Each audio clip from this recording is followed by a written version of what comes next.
For privacy reasons, names and places have been changed. This story is inspired by true events. On the morning of January 12, 2011, 28-year-old Kimberly Nash left her home in Miami, Florida, to document pollution in the Everglades National Park. She never returned. Despite an extensive search by authorities and volunteers, Kimberly vanished without a trace, leaving her kayak capsized and her family devastated. For 7 years, they lived with agonizing uncertainty, clinging to hope while fearing the worst. Then, in March 2018, a fisherman made a chilling discovery in the muddy banks of the Everglades, a helmet buried deep in the silt. This is the complete investigation into what happened to Kimberly Nash. Before we continue, let us know where you're watching from, and if you enjoy this content, consider liking and subscribing to our channel. Now let's continue. Kimberly Nash, a vibrant 28-year-old environmental lawyer, dedicated her life to protecting the delicate ecosystem of the Everglades. Her passion stemmed from a childhood spent exploring its intricate waterways and diverse wildlife. Now, as an attorney, she channeled that passion into legal battles against corporations threatening the natural beauty she held dear. Her upcoming wedding to Grant Wallace, a marine biologist, promised a future intertwined with their shared love for conservation. In early September 2011, Kimberly planned a solo kayaking trip deep into the Everglades. Her objective: to document illegal dumping of industrial waste she suspected a prominent sugar company was perpetrating. Meticulous by nature, Kimberly prepared extensively for the expedition. She filed a detailed itinerary with the park rangers, outlining her route and expected return time. Her kayak, a bright yellow vessel chosen for visibility, was equipped with a GPS tracker, a satellite phone, and ample safety gear. The morning of September 10th dawned clear and calm. Kimberly launched her kayak from a designated access point near Everglades City. The air was still, the water reflecting the cloudless sky. She paddled steadily into the maze of mangrove tunnels and sawgrass prairies, the vibrant ecosystem teeming with life. As the day wore on, the sun beat down, raising the temperature and humidity. Around midday, Kimberly activated her GPS tracker, marking her position deep within the park. This would be her last recorded location.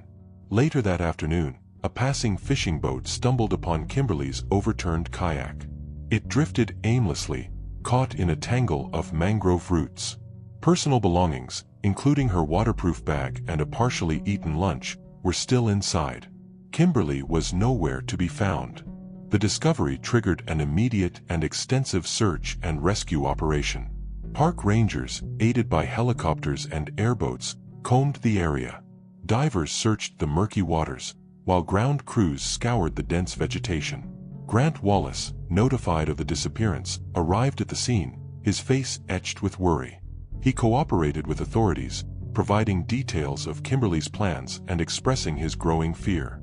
As darkness fell, the search efforts were hampered by the challenging terrain and the inherent dangers of the Everglades at night. Alligators, venomous snakes, and the disorienting maze of waterways made the search increasingly perilous. Kimberly's colleagues, shocked and disbelieving, gathered at the search headquarters, offering support and sharing stories of her unwavering dedication to environmental protection. Days turned into nights, and the search continued relentlessly. Yet, despite the exhaustive efforts, no trace of Kimberly was found. After a week, with hope dwindling, the official search was called off. The mystery of Kimberly Nash's disappearance hung heavy over the Everglades, a haunting question mark in the vast wilderness. The disappearance of Kimberly Nash launched a complex and challenging investigation. Detectives from the Collier County Sheriff's Office, experienced in handling missing persons cases, immediately took charge. Their initial focus was on the recovered kayak. Examined meticulously for signs of foul play, it yielded little conclusive evidence. Minor scratches and scrapes were consistent with navigating the mangrove tunnels, but nothing suggested deliberate sabotage. The kayak's integrity remained intact, ruling out a catastrophic collision or animal attack that could have capsized the vessel. Investigators then turned their attention to potential witnesses. Park rangers interviewed visitors who had been in the area on the day of Kimberly's disappearance. Several recalled seeing a lone kayaker matching her description, but none could offer definitive confirmation or any unusual observations. The vastness and complexity of the Everglades presented significant obstacles to the investigation. The dense vegetation, treacherous waterways, and the ever-present wildlife hampered search efforts and the preservation of potential evidence. The subtropical climate accelerated decomposition, quickly erasing any trace of Kimberly's presence. Theories about Kimberly's fate abounded. Some speculated she had simply lost her way in the labyrinthine waterways, succumbing to the elements or an unfortunate encounter with an alligator. Others suggested a tragic accident, perhaps a fall from the kayak resulting in injury or drowning. The lack of any concrete evidence, however, fueled speculation and frustration. Lead detectives, seasoned in handling complex cases, found themselves grappling with the unique challenges of the Everglades environment. They meticulously reviewed Kimberly's itinerary, retracing her intended route, hoping to uncover a clue that could explain her disappearance. They consulted with wildlife experts, analyzing the possibility of an animal attack, but found no evidence to support this theory. The initial optimism that Kimberly would be found safe and sound gradually gave way to a grim reality. As days turned into weeks, the investigation stalled. The leads dried up, and the search teams returned empty-handed. The detectives, despite their tireless efforts, were forced to acknowledge the growing possibility that the case might remain unsolved. The initial investigation, though thorough and exhaustive, ultimately failed to provide any definitive answers about Kimberly Nash's fate, leaving her loved ones in a painful limbo of uncertainty and grief. Years passed, seasons changing over the unforgiving landscape of the Everglades. The vibrant green of summer gave way to the muted browns of winter, and with each passing year, the hope of finding Kimberly Nash dwindled. The once intensive search efforts faded into sporadic patrols, the urgency replaced by a gnawing sense of resignation. Kimberly's disappearance became another tragic tale whispered among park rangers and local fishermen, a stark reminder of the unforgiving nature of the wilderness. The media attention, initially fervent, gradually subsided. Kimberly's story, once a headline, became a brief mention in anniversary retrospectives, a cold case file gathering dust in the archives of the Collier County Sheriff's Office. The Everglades, a place of both breathtaking beauty and hidden dangers, had claimed other lives, other souls lost within its vast expanse. Hikers venturing off marked trails, boaters caught in sudden storms, and even experienced adventurers had fallen victim to the unpredictable nature of this unique ecosystem. These stories, though tragic, served as a grim reminder of the challenges facing investigators in such a remote and unforgiving environment. The sheer size of the Everglades, coupled with its complex network of waterways and dense vegetation, made searching for missing persons a daunting task. The elements themselves conspired against closure, with the relentless sun, humidity, and scavenging wildlife quickly erasing any trace of human presence. For Grant Wallace, the passage of time brought no solace. The unanswered questions surrounding Kimberly's disappearance gnawed at him, a constant reminder of the future they had planned, a future now irrevocably lost. He revisited the launch site countless times, staring out at the seemingly tranquil waters, searching for a sign, a clue, anything that could explain what had happened to the woman he loved. He clung to memories of their shared passion for conservation, their dreams of a life dedicated to protecting the very environment that had now taken her from him. Kimberly's family, too, struggled with the agonizing uncertainty. Her parents, once vibrant and full of life, now carried the heavy burden of grief and unanswered questions. They clung to the hope that one day, somehow, they would learn the truth about their daughter's fate.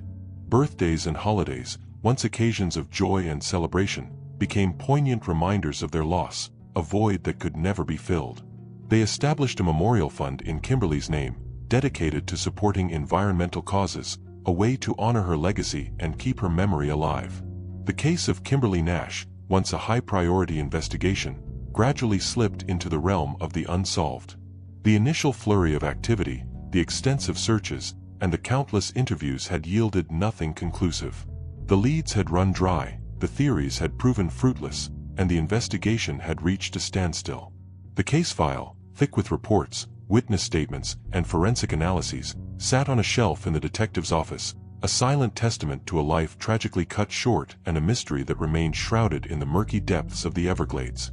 A sense of resignation settled over everyone involved, a quiet acceptance that the truth about Kimberly Nash's disappearance might never be known. The Everglades, a place of both profound beauty and hidden dangers, had swallowed her whole, leaving behind only unanswered questions and a lingering sense of loss. 7 years had passed since Kimberly Nash vanished into the vast expanse of the Everglades. The initial shock and disbelief had slowly given way to a dull ache of acceptance, a quiet resignation to the fact that she might never be found. The case file sat dormant, gathering dust, a testament to a life tragically cut short and a mystery that seemed destined to remain unsolved. Then, in the spring of 2018, a chance discovery shattered the silence and reignited the search for answers. Dale Thornton, a local fisherman who knew the intricate waterways of the Everglades like the back of his hand, was casting his line in a remote section of the park, an area not far from Kimberly's last known location. The water was low, revealing mudflats usually hidden beneath the surface. As he retrieved his line, he felt a snag, something heavy and unyielding. Assuming it was a submerged log or a tangle of fishing line, he waded into the shallow water to investigate. What he unearthed wasn't a piece of driftwood or discarded fishing gear. It was a helmet, caked in mud and partially buried in the sediment. Intrigued, Thornton pulled the helmet free, the thick mud clinging to its surface. As he wiped away the grime, a faded sticker caught his eye.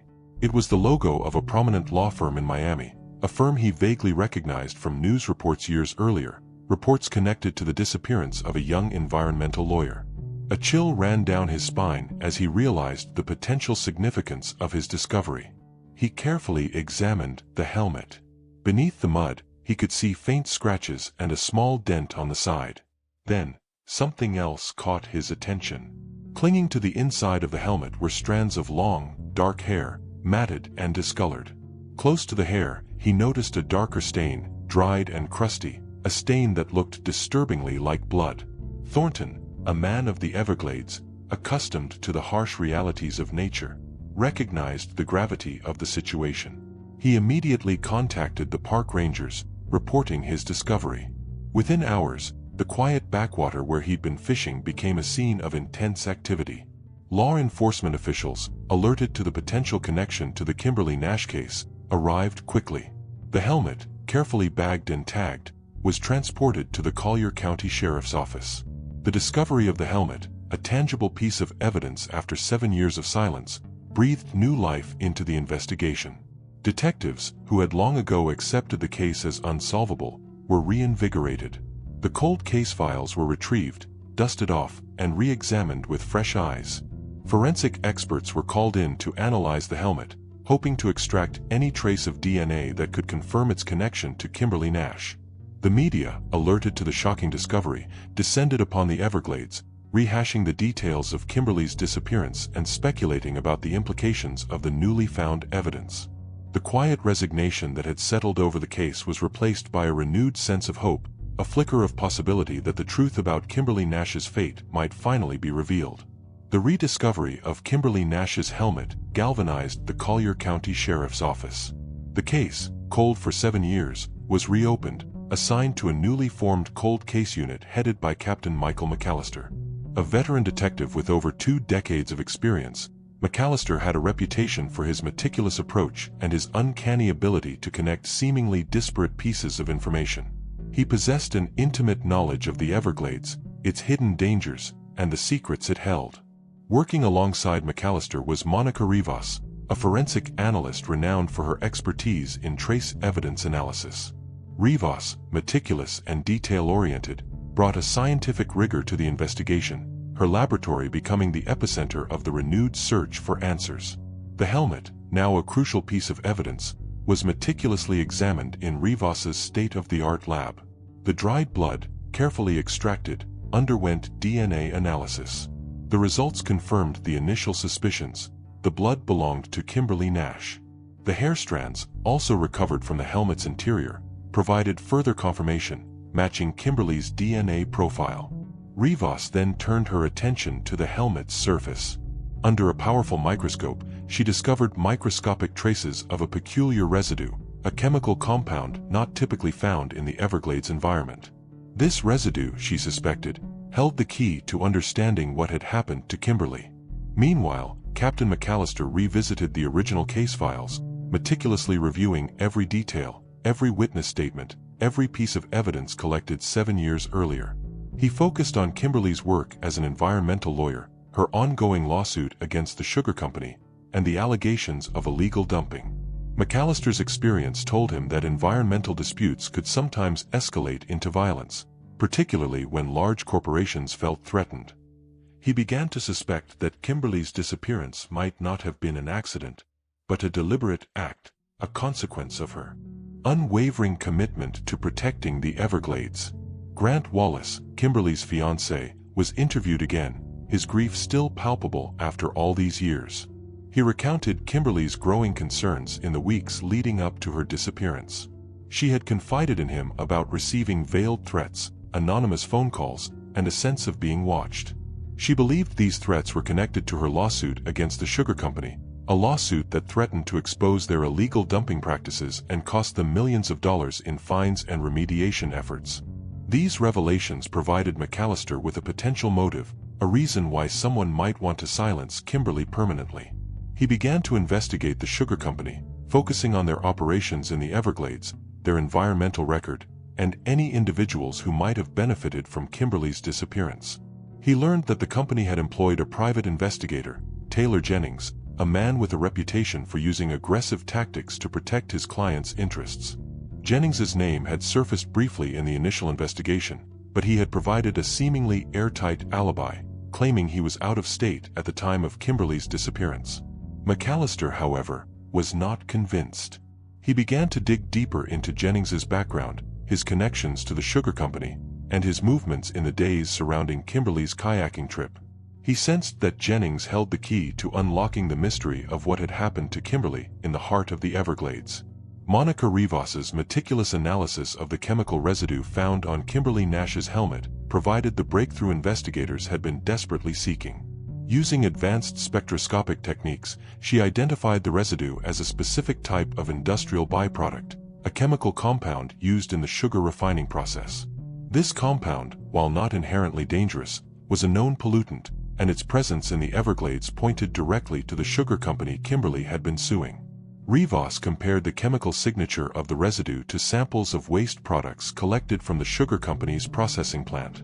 The match was conclusive. The residue on Kimberly's helmet was identical to the waste products generated by the company, placing them squarely in the crosshairs of the investigation. The focus of the investigation shifted dramatically. No longer was it simply a missing person case, it was now a potential homicide, with the sugar company emerging as a prime suspect. Captain McAllister delved deeper into the company's operations, scrutinizing their environmental practices, their financial records, and their internal communications. He discovered a pattern of negligence and cover-ups, a deliberate effort to conceal their illegal dumping activities from regulators and the public. He also uncovered evidence of a slush fund, a secret account used to pay off individuals who posed a threat to the company's image and profitability. Taylor Jennings, the private investigator employed by the sugar company, became the primary focus of McAllister's attention. He re-examined Jennings's alibi, discovering inconsistencies and discrepancies that cast doubt on his claims of being out of state at the time of Kimberly's disappearance. McAllister obtained Jennings's phone records, placing him in the vicinity of the Everglades on the day Kimberly vanished.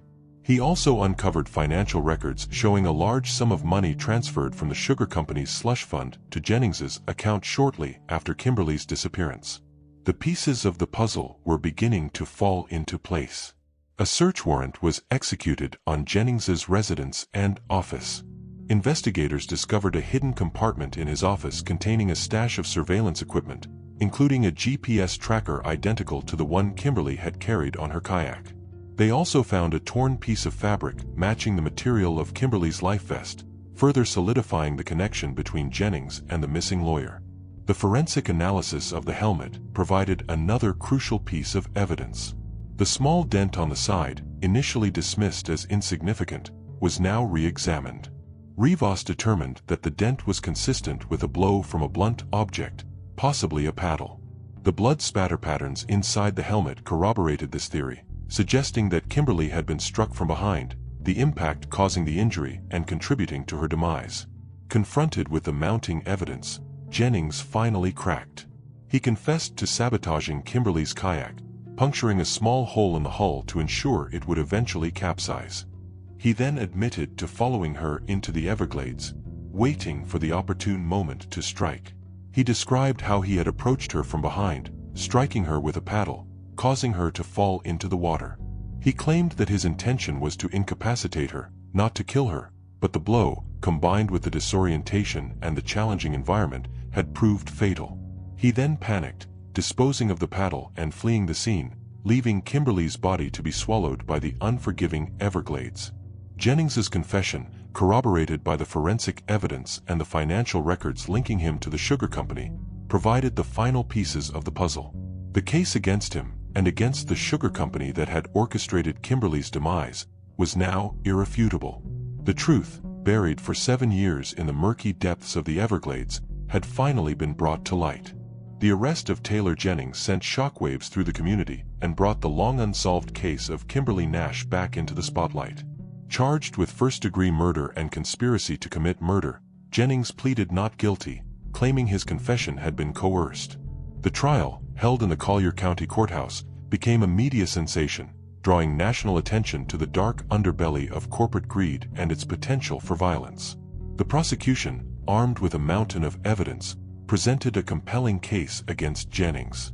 They detailed his connection to the sugar company, the financial transactions linking him to the slush fund, and the physical evidence found in his possession.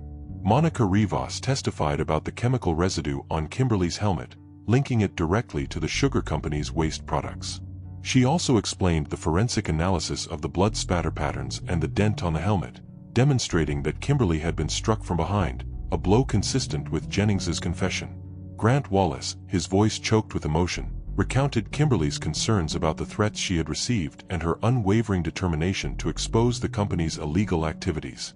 The defense argued that Jennings had acted alone, a rogue operative driven by personal greed, not on the orders of the sugar company. They attempted to discredit the forensic evidence, suggesting that the chemical residue could have come from other sources and that the damage to the helmet could have been caused by natural forces. They also attacked Jennings's confession, claiming it had been obtained under duress and was therefore unreliable. The jury, however, was unconvinced. After days of deliberation, they returned a guilty verdict on all counts. Taylor Jennings was convicted of first-degree murder and conspiracy to commit murder, his fate sealed by the very evidence he had tried so desperately to conceal. He was sentenced to life in prison without the possibility of parole, a stark reminder of the consequences of his actions. The sugar company, though not directly charged with murder, faced significant repercussions. The public outcry over their involvement in Kimberly's death led to boycotts of their products and a sharp decline in their stock price. The Environmental Protection Agency launched a full-scale investigation into their operations, uncovering numerous environmental violations and imposing hefty fines. The company's reputation, once a symbol of prosperity and community involvement, was tarnished, a testament to the devastating consequences of prioritizing profit over environmental protection and human life. For Kimberly's family and Grant Wallace, the verdict brought a sense of closure, a bittersweet resolution to years of agonizing uncertainty. While nothing could bring Kimberly back, the truth about her fate had finally been revealed, and those responsible for her death had been brought to justice. The pain of their loss remained, a constant ache in their hearts, but the knowledge that justice had been served provided a measure of solace. Captain McAllister and Monica Rivas, reflecting on the case, acknowledged the complexities of investigating crimes in the vast and unforgiving environment of the Everglades. They emphasized the importance of collaboration, the synergy between law enforcement and forensic science that had ultimately led to the resolution of the case. They also highlighted the critical role of environmental advocacy, recognizing Kimberly's courage and dedication in fighting for the protection of the Everglades, a fight that ultimately cost her life. The case of Kimberly Nash became a symbol of the ongoing struggle between environmental protection and corporate greed, a stark reminder of the lengths some will go to silence those who dare to challenge the status quo.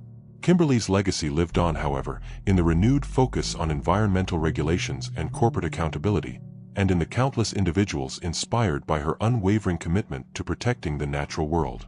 Her memory served as a beacon of hope, a testament to the power of one person's passion to make a difference, even in the face of overwhelming adversity.